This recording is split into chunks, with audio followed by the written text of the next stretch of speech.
People who have survived a murder attempt by dumb luck. What's your story?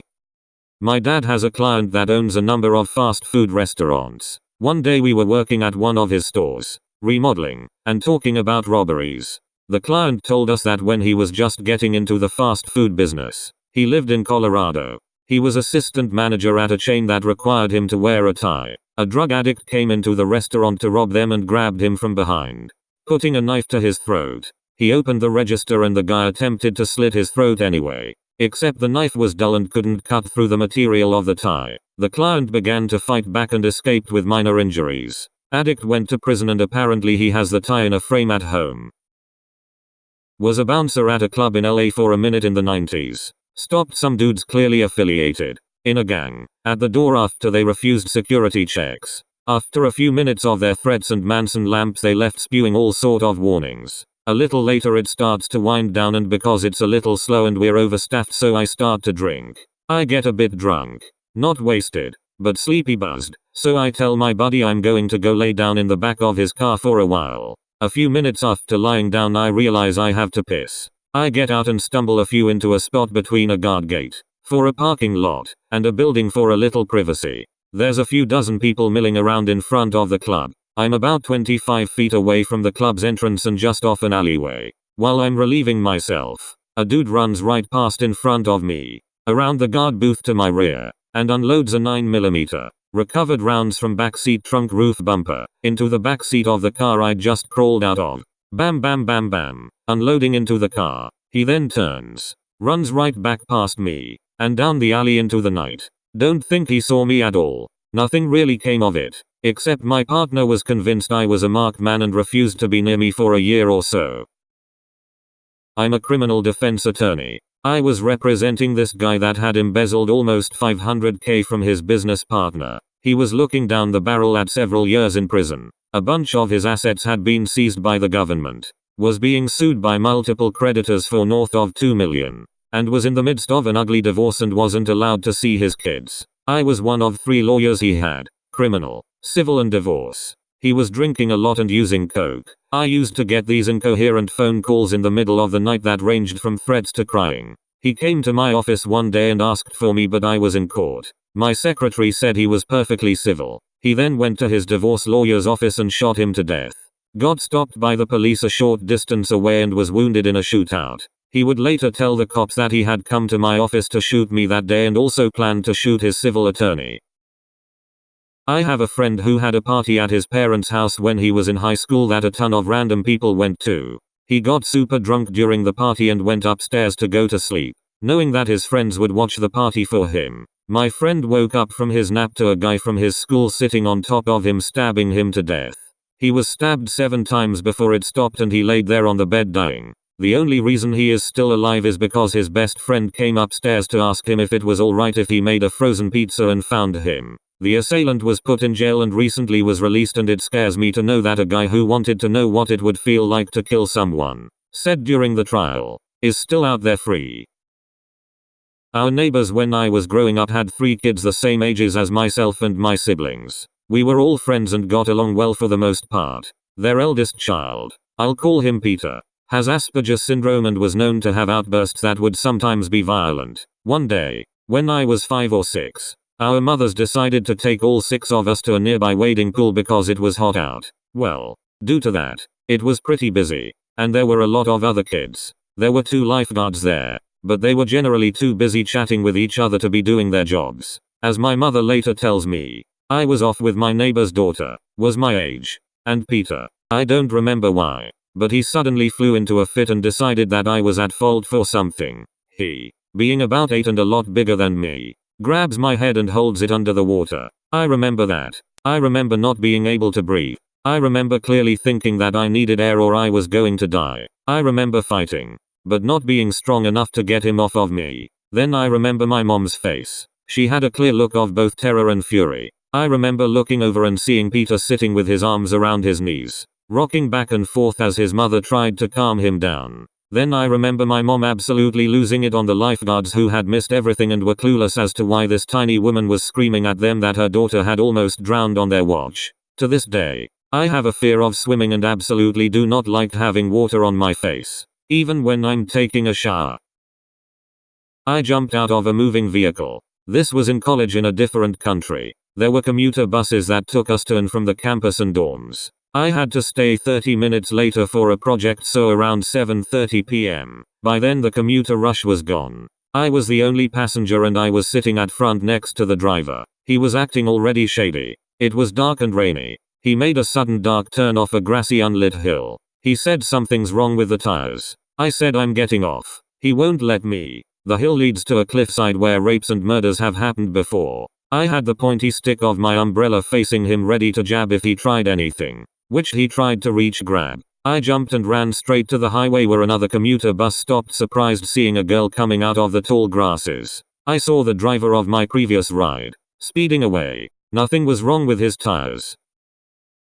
I was abducted at a gas station during undergrad. The locks on my car were broken, and as soon as I got back in, a strange man came in and forced me to drive him to an ATM. I am paralyzed with fear, so any sense or reason I had went out the window. He claimed he worked at Wendy's and for my generosity he would give me all the Wendy's I ever wanted. On the way to the ATM he showed me pictures of his daughters on his clearly stolen cell phone. Then a Whitney Houston song came on the radio and he starts bawling his eyes out and screaming, "Why do all the good people have to die? Only bad things should happen to bad people." I go to the ATM, take out cash, give it to him thinking it's over. He then makes me get back in the car and drive him somewhere else. We pass by some train tracks and I'm thinking this is it. This is where I will be murdered. He asks me what I'm studying in school, and I tell him biochemistry. I believe in jet propulsion and all that shit. We are not alone, aliens are among us. He then makes me pull over at a gas station and he tells me, "Drive away, sweetheart."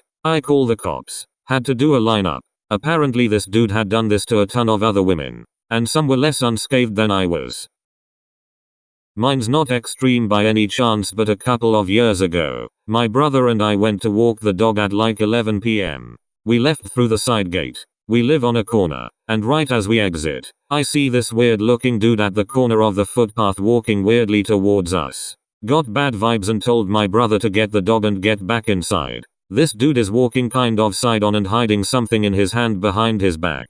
As I'm getting my brother through the gate, the dude says something like, "Oi mate, can I come in? I need a blanket, I'm freezing." I just ignored him and went inside and locked the door. We then get a call from the people who live 2 doors up. The same dude knocked on their door and their 10-year-old son opened it to see the dude holding a hatchet. Anyway, I'm glad I went with my gut on that one. My supposed best friend decided that my wife and I were too perfect. Therefore it must all be an act and I was obviously abusing her. He was at our house after I made an awesome dinner and we were having fun drinking and singing karaoke. I went to the kitchen to put some glasses away. Came back and leaned on the couch with him slightly behind me to the left of me. Then I heard a thunk and felt an amazing amount of pain on the top of my head. He had picked up the whiskey bottle on the table and smashed it into my skull. I was very confused as to WTF was happening. Then the blood started pouring. I didn't want to get blood everywhere, so I went to the kitchen. Dude is pacing back and forth saying weird stuff. I thought about my gun, which was close by, but I wasn't thinking quite straight. He left. I had a huge concussion and still suffer side effects from it. My number 2 goal in life is to live longer than that asshat just so I can shit on his grave.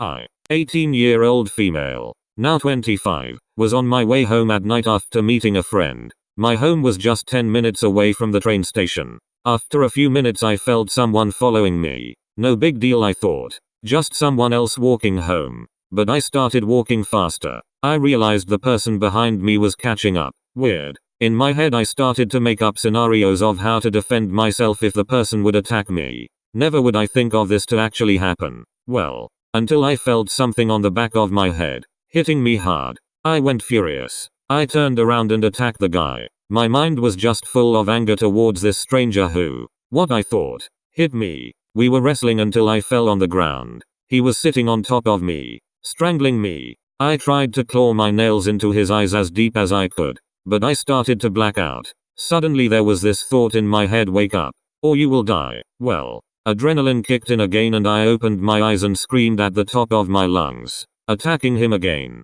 That helped. He stood up and began to run. I laid there for a few seconds. Then I started to run home, still screaming. My mom was already at our door and opened for me because my screams woke her up. Or her mother senses. Who knows? She immediately called the cops and they could arrest him on the same night. It turned out that he actually shot me in my head from behind. They assume that the gun didn't work properly. The bullet didn't penetrate my skull and stuck in there. But as far as I know they never found out why the gun misfired. I'm glad though. He told the cops that he already followed me a few times in the past. But never had the guts to do it. He wanted to kill me and rape my dead body. I know that's a wild story. I have some Swiss newspaper articles as a source if someone cares though. I was exiting a bar once after last call and was with a friend who was a medic. We saw a girl laying in a snowbank near a telephone pole who had just been hit by a car. We ran over and tried to help her. Some others were already on the phone with 911 and I, not having any medical training, didn't have anything to contribute but didn't want to just leave. The whole situation was concerning. I turn around for a second and start to hear people screaming. I turn around, a minivan was heading for us. The few people around this woman, they already started to run. But I was too late. He hit me as I was trying to flee. Put the car in reverse. Ran over me again. And then went forward and ran over me a third time. Turns out the guy was high and drunk and got into a fight with the woman's boyfriend, whom I bared a strong resemblance to. He thought I was him. Not to throw a pity party for myself, but 9 years later I have a ton of medical issues. And my life pretty much started on a downward spiral since then. But sure, I guess I survived. I was 14 and outside in my garage petting my cat. It was November, so it was already dark by 5 p.m. Someone opened the door behind me without me hearing, grabbed me by my ponytail and started dragging me outside. They hit me on my head with a brick and knocked me out. Pulled me halfway around my house when, I'm guessing this is when, they stabbed me on the left side of my stomach. This must have brought me out of my daze. Because my mom said she heard me scream from inside where she and my brother and sister were in the kitchen. They came out the front door and saw me bleeding out on the sidewalk. Called 911. Had 12 stitches. Double layer. A severe concussion. And whiplash. Didn't eat and hardly slept for a week. They never found them. Well, my mom got mad at me when I was 20 when I didn't give her money for her birthday, which I'm assuming was to pay off drug dealers of hers. So she stabbed me between the ribs. Ended up getting stuck in the bone and had to get it taken out in surgery.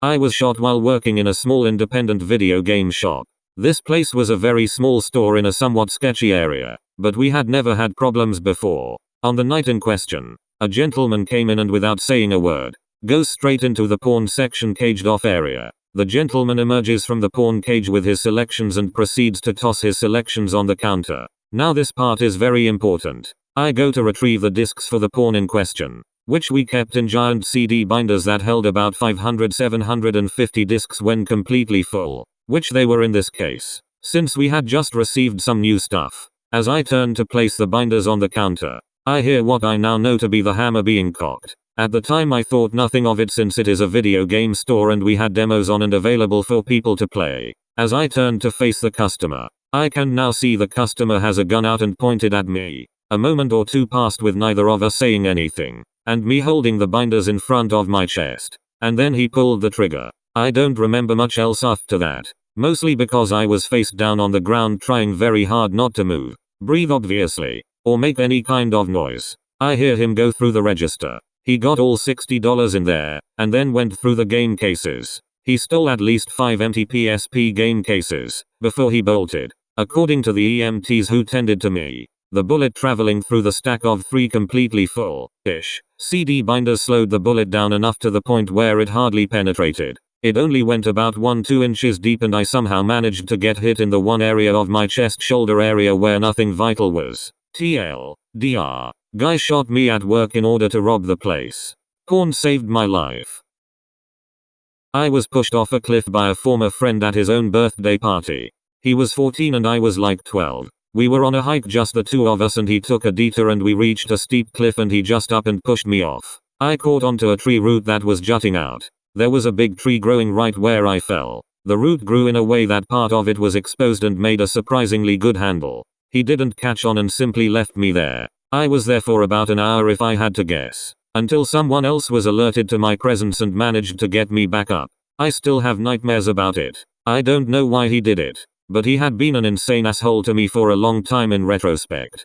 I was riding in a train across Eastern Europe. I was running low on money, and even though I had been warned that a woman should not travel alone in second class seating, I did not spring for first class. I was sitting alone in one of the compartments that seats 6. This was also a mistake and a very stupid one to sit alone. Eventually the train stopped and a man got on. He was very drunk. He came into my compartment and I guess thought I looked like his ex-wife. He attacked me. If it were not for the fact that this particular station was the border between 2 countries, I would be dead. Instead, border patrol from both countries were on the train, and while I was unable to scream, the door was open and at least a half a dozen uniformed men jumped him and saved me. I was in the hospital for a little while but recovered. At one point during the trial, one of the cops asked me if I wanted him and his buddies to hold the guy down while I hit him. I thought he was joking. So I said no. Go ahead, you do it. I was also joking. But it turns out they took it seriously and were about to. I did put a stop to that at least. But they were so offended that someone from their country would attack a young female American tourist. They were furious with him. So many people there depended upon tourism. This all happened many years ago. I was a lead man at a factory. A girl starts working there, and I take an interest. After a few months, I find out she is in a terrible drug-fueled abusive relationship. Every night, I tell her to call me. I'll come get her. Finally, after months, she calls me. I come get her and take her to my house. The guy she was in the relationship with didn't take too kindly to me taking her away. He spends the next 2 years harassing and threatening us. A few months after she and I got married, we went out for a few drinks. Her ex just happened to be at the bar we went to. He apologized to us for the threats and harassment. We were sitting outside talking with a few other people. Next thing I know, I'm on my back on the ground with someone choking me. I try all I can to get them off of me. But being blindsided and them being on top of me, it wasn't easy. As I struggle to get free, everything goes black. Then I see the light at the end of the tunnel. In that moment I was certain that this was the end of me. I somehow managed to get a better hold of this person's head, and I yank them off of me. We run to the car and get away. A week or so later, my wife had been talking to everyone she thinks might know what happened. Turns out, her ex had paid 2 people $50 to kill me that night. I was doing volunteer work in Central America, working in a really bad area of the capital city. It was a slum built on top of the city's garbage dump. The whole place reeked of trash, and there were large metal cylinders coming up out of the ground throughout the area to vent the gas from decomposing garbage underground. As a fellow volunteer and I walked down a dirt path, 2 men approached us. I'd never seen them before. They were acting strangely, but I just thought they were drunk or high. A lot of people in the area drank rubbing alcohol to get drunk, since it was cheaper than beer or liquor. Over time, drinking the rubbing alcohol would really mess with their brains. As the men got closer, they began acting really friendly. Too friendly. One of them came close to me, trying to put his arm around my shoulders. At first, it seemed like the behavior of a guy who gets happy and friendly when he's drunk. However, an alarm went off in my head, and I gently, but firmly, pushed him away. I tried to make it seem lighthearted and playful, like, "Hey, man, how's it going?" Affectionate shove. I didn't want to make a scene. Since I was a gringo, I didn't want to seem like an ugly American. This went on over and over down the whole path. He'd get close. I'd shove him off. He'd come close again. Finally, my friend and I came to a fork in the path, and we went one way while they went another. After we got to the house of some people we knew, we told them about the 2 guys. I was so focused on protecting myself, I didn't even notice much of what was happening with the other guy. They said, "Oh, everyone around here knows him. That's his routine. He comes up to people, pretends to be friendly, puts his arm around them, then pulls out his knife and stabs them in the stomach." I was that close to getting stabbed to death. So, I did not know it was a murder attempt at the time. But looking back now, it was a definite possibility. In middle and high school, my next door neighbors were a boy 1 year younger than me, John, and his younger brother who was 4 years younger than him, Nathan. My own younger brother and I had a similar age gap, and we found ourselves around each other all the time. Now I am a female and the rest of the group was all males. So there were just naturally times when the 3 of them would hang and I wouldn't be around. One day my little brother, who was around 9 at the time, comes home with a porno mag and is telling me about the porn videos they were watching as a little unit. Now guys, I have no idea if this is something that is done in your pre-adolescent circles, but it freaked me the hell out and I told my mom. My mom then went and told their single dad. What I didn't know was their dad was an abusive boss who beat both of those boys so badly that they couldn't go to school for weeks. No, we didn't call the police. We just filed it away and knew from that point forward to never tattle. I still carry the guilt of telling on John and Nathan with me to this day, because it set off a chain of events I would have never anticipated. As we got older, the brothers started acting out more and more, bullying other kids, vandalism, weird stuff like toying with roadkill. As the level-headed female in the group, I opposed all of these things, and a faction emerged with me and the other neighborhood kids on one side, and John and Nathan on the other, just messing stuff up and causing trouble. One day I had done something to piss off John, and he came at me with a large chef's knife. I didn't have shoes on, so I took off running through the backyard and crossed into the neighbors. John was hot on my tail, trailing me by maybe 4 feet when I fell down. There was some sort of exposed PVC drainage pipe that had been shattered at the top that I didn't see and ran over. My foot was sliced open immediately and I went down screaming. I think it shocked him, my screaming, the sudden change of pace, and the blood. He stopped, laughed at me, then ran home, presumably so he didn't get his ass whipped. After I took care of myself, I told my mom what happened with the knife. She had started dating someone new, and I think this was the sort of feather that broke the camel's back. We moved to another part of town in the same district, about a 10-minute drive from our old house. Around that exact time we moved in, a new family moved into the house on the other side of John and Nate. Things continued down a bad path for those boys. Over the next year they got in trouble with school, and would randomly show up at our new house locked out of their own. The year I went off to college, I received a panicked phone call from my mom telling me to look up the local newspaper. John had murdered the girl who had moved into the other house next door to him. It was really grisly too. He chopped her up and stuffed her into a trunk that sat outside in his dad's car all day while a family picnic was happening. He and his little brother got caught trying to throw the trunk into the river from a bridge at night by a cop who happened to be driving by. I just thought to myself, that could have been me. Both brothers have been locked up for what has to be about 10 years at this point. They were both tried and convicted as adults. Everyone in our town just wants to see them burn in hell. But honestly, the only thing I can think about is how it might have been different if our family reported the abuse from the onset. Maybe their little minds wouldn't have been warped from a tender age. Well, I DK if this counts as an attempt or not, but my wife, my kids and myself went to church one time and we ran into one of my wife's old flings. This guy followed my wife around and our daughter and kept trying to talk to them. So I confronted him about it and told him to back off. As we were leaving, he makes sure to yell across the parking lot telling my daughter goodbye. My wife forces me into the car and we leave. So I message the guy on Facebook to ask him what his problem is, and he tells me that my wife and daughter are his friends and I have no right to tell them who to be friends with. I told him again to back off or I would call the police. Fast forward a week. I get a call from the pastor saying that they had to call the police on the guy because he was causing drama looking for me. When they arrested him, he had a backpack with him that had a sawed-off shotgun, a meth pipe and some meth in it. If you're from the area I'm from, this will probably sound familiar, but I got absolutely blackout drunk at an end of the year graduation party and ended up having to get taken home early. Later that night, another student at the party ended up stabbing and killing 5 people. Turns out he had mental issues, schizophrenia, and thought everyone at the party was a werewolf vampire who threatened his life. He never went to jail but ended up being found non-criminally responsible instead.